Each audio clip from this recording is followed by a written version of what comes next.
साहिब निसाब अगर घर के मुतअद्दिद अफराद हैं तो सब पर कुर्बानी वाजिब होगी, और अगर घर का एक कफ़ील है वही साहिब निसाब है, बाकी लोग साहिब निसाब नहीं, तो फिर उस एक कफ़ील पर कुर्बानी वाजिब होगी जो घर का सरबराह भी है और साहिब निसाब भी है। अगर ऊँट है तो उसकी उम्र जो है वो 5 साल होनी चाहिए, बकरा है तो 1 साल होना चाहिए, दुम्बा 6 महीने के भी चल जाएगा अगर वो साल वालों के बराबर लगे।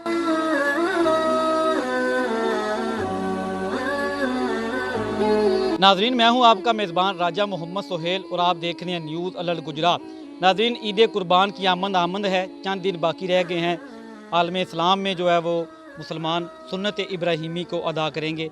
मेरे साथ इस वक्त मुफ्ती मोहम्मद फ़याज़ुल हसन साहब मौजूद हैं, मोहतमीम हैं इस्लामिक एजुकेशन सेंटर दंदीदारा। आपने ये ईद कुर्बान पर जानवर कैसे ख़रीदने हैं और दीगर जो है वो कुर्बानी के मतलब अहम मसाइल जो है वो कुरान और हदीस की रोशनी में हम मुफ्ती साहब से अर्ज़ करेंगे, तो वो न्यूज़ अलर्ट के नाज़रीन को बताएंगे।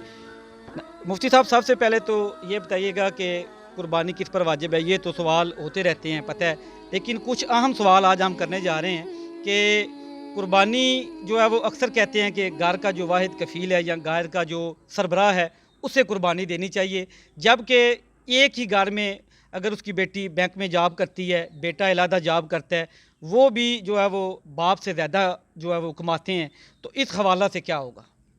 जी, बिस्मिल्लाहिर्रहमानिर्रहीम। सोहेल भाई, बहुत अच्छा सवाल किया आपने, माशाल्लाह। मसला बुनियादी तौर पर यह है कि कुर्बानी वाजिब है साहिब निसाब पर। साहिब निसाब अगर घर के मुतअद्दिद अफराद हैं तो सब पर कुर्बानी वाजिब होगी, और अगर घर का एक कफ़ील है वही साहिब निसाब है, बाकी लोग साहिब निसाब नहीं, तो फिर उस एक कफ़ील पर कुर्बानी वाजिब होगी जो घर का सरबराह भी है और साहिब निसाब भी है। बसा औक़ात ऐसा होता है कि एक फ़र्द के 4 बेटे 3 बेटे वो कमाते हैं, और जो कुछ उनकी तनख्वाह होती है वो लाकर अपने बाप के हाथ में दे देते हैं या वालदा के हाथ में दे देते हैं, तो वो हिबा होता है अपने वालिद के लिए या वालदा के लिए, वो उसकी मालिक या मालिक बन जाते हैं, और जिसको वो पैसा दे देते हैं, वालिद को दें या वालदा को दें, फिर वो सरबराह ही साहिब निसाब होता है, फिर उसको कुर्बानी करनी चाहिए। ठीक। तो अगर मुतअद्दिद लोग हैं, उनका अपना अलग अलग कोई बैंक बैलेंस है, अलग अलग साहिब निसाब हैं, तो फिर तो जितने लोग साहिब निसाब होंगे उतने लोगों पर कुर्बानी वाजिब होगी। एक ही घर में अलग-अलग कुर्बानी जी, वाजिब अलग होगी। अलग। अच्छा मुझे साहब, दूसरा ये बताइएगा कि अक्सर मंडियों में बहस नज़र आती है कि हमने दोंदा जानवर ही लेना है, चाहे वो बकरा हो चाहे वो बैल हो, लेकिन शरई तौर पर किताबों में लिखा हुआ है कि 2 साल जिसकी जो है वो उम्र हो। इस हवाला से आप क्या कहते हैं कि हर बंदा जो है वो दोंदे की तलाश में है? जी, ये 2 दांत का होना जो है ये एक अवामी मसला है, इसका शरीयत से तो कोई मसला नहीं है।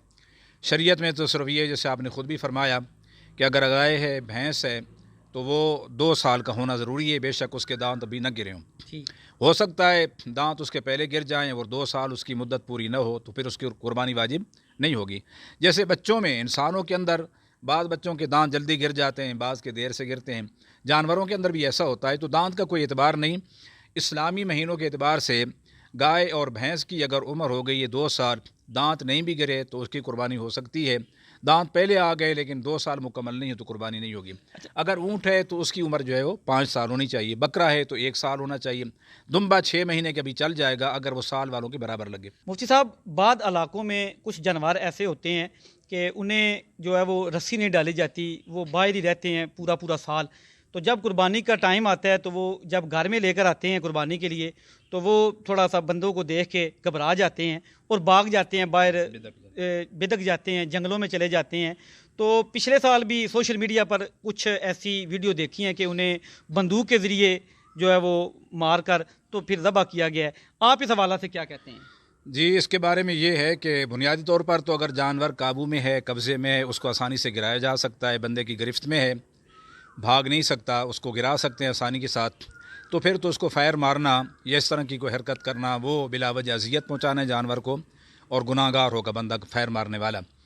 और अगर इज़्तिरारी हालत है, इज़्तिरारी हालत यही है जैसे आपने ख़ुद भी बयान फरमाया कि अगर जानवर काबू में नहीं है, भाग गया है और बिदक गया है और बंदों के काबू में नहीं आता, कहीं दूर चला जाएगा जंगल में या कहीं वीराने में, और जब तक ये फ़ैर नहीं मारें तो जानवर काबू में नहीं आएगा, उस सूरत में उसको फ़ैर मारा जा सकता है। लेकिन उस सूरत में मसला ये है कि अगर वो फ़ैर से मर जाता है इन बंदों के पहुँचने से पहले, तो जानवर हराम होगा। और अगर ये इसको ज़िंदा पा लेते हैं तो फिर उनको شرعی زکوٰۃ واجب ہے، یعنی بسم اللہ واللہ اکبر کہہ کر ذبح کرنا لازم ہوگا۔ اصل میں اس مسئلے کی جو بنیاد ہے وہ حضرت عدی بن حاتم رضی اللہ تعالیٰ عنہ سے حدیث مروی ہے کہ نبی علیہ الصلوۃ والسلام نے فرمایا کہ اذا ارسلت کلبک المعلم فذکرت اسم اللہ علیہ فکل، کہ جب تم سیکھے ہوئے کتے کو شکار پر چھوڑے اور بسم اللہ الرحمن الرحیم پڑھ کر چھوڑے، اور وہ شکار جو ہے کتا تعلیم یافتہ اور سیکھا ہوا کتا اس کو زخمی کر دیتا ہے اور وہ شکار مر جاتا ہے تو وہ حلال ہوگا، اس کو تم کھا سکتے ہو۔ لیکن اگر وہ شکار زخمی ہے اور جب مالک تک وہاں تک پہنچتا ہے تو ابھی تک اس میں جان کی رمق ہوتی ہے، پھر اس کو ذبح کرنا لازم ہوتا ہے۔ اسی طریقے سے تیز دھار آلے کا یہ مسئلہ ہے کہ تیر آپ نے پھینکا، تلوار پھینکی، یہ تیز دھار آلے ہیں۔ اس طریقے سے آپ نے چھری ماری، تیز دھار آلہ ہے، اس نے جانور کو زخمی کر دیا ہے، بسم اللہ الرحمن الرحیم پڑھ کے آپ نے یہ بسم اللہ واللہ اکبر پڑھ کے آپ نے پھینکی، اگر زخمی کر دیا ہے اور جانور آپ کے پہنچنے سے پہلے مر گیا تو حلال ہوگا۔ اگر آپ نے زندہ پا لیا تو ذبح کرنا لازم ہوگا۔ اب بندوق جو ہے نا یہ تیز دھار آلوں میں سے نہیں ہے، اس کی گولی جو ہے نا وہ گوشت کو پھاڑ کے آگے پار نکلتی ہے، تیز دھار نہیں ہوتی، لہذا اس کا مسئلہ یہ ہے کہ اگر گولی لگنے سے جانور مر گیا، اس کو شرعی طور پر وہ چھری پھیر کے ذبح نہ کر سکے تو جانور حرام ہوگا۔ اور صرف گولی مارنے کی اس حد تک اجازت ہے کہ اضطراری حالت ہو، جانور قابو میں نہیں، تو جانور کو قابو پانے کے لیے گولی مار دی جائے، لیکن ابھی تک وہ زندہ ہے تو پھر اس پر چھری پھیرنی لازم ہوگی۔ حضرت قربانی کے لیے ایک بندہ جانور خریدتا ہے، بیل ہے، اس کی قیمت 4 لاکھ ہے، تو وہ گھر لے کر آتا ہے، 1-2 دن بعد کوئی بیماری کی وجہ سے وہ عید سے قبل ہی مر جاتا ہے، تو کیا اسے دوبارہ قربانی جو ہے وہ 4 لاکھ کی لینی ہے؟ جی یہ تو کوئی ضروری نہیں 4 لاکھ کی ہی لے، اگر وہ صاحب نصاب ہے تو قربانی تو اس کو کرنی ہے حسب استطاعت۔ ایسا جانور کہ جس کے اندر قربانی کی شرائط پائی جائیں تو بے شک وہ 4 لاکھ کا نہ بھی ہو تو قربانی اس کی ہو جائے گی۔ ٹھیک، اگر کوئی بندہ 3 حصے جو ہے وہ مقرر ہیں تو ایک بندہ کوئی سارا گوشت کی تقسیم کر دیتا ہے، وہ کیسا عمل ہے؟ جی قربانی کے گوشت کی تقسیم جو ہے بھائی حصہ اپنے لیے، ایک اپنے عزیز و اقارب کے لیے اور ایک غرباء کے لیے، یہ تقسیم جو ہے یہ شریعت میں ویسے مستحب ہے۔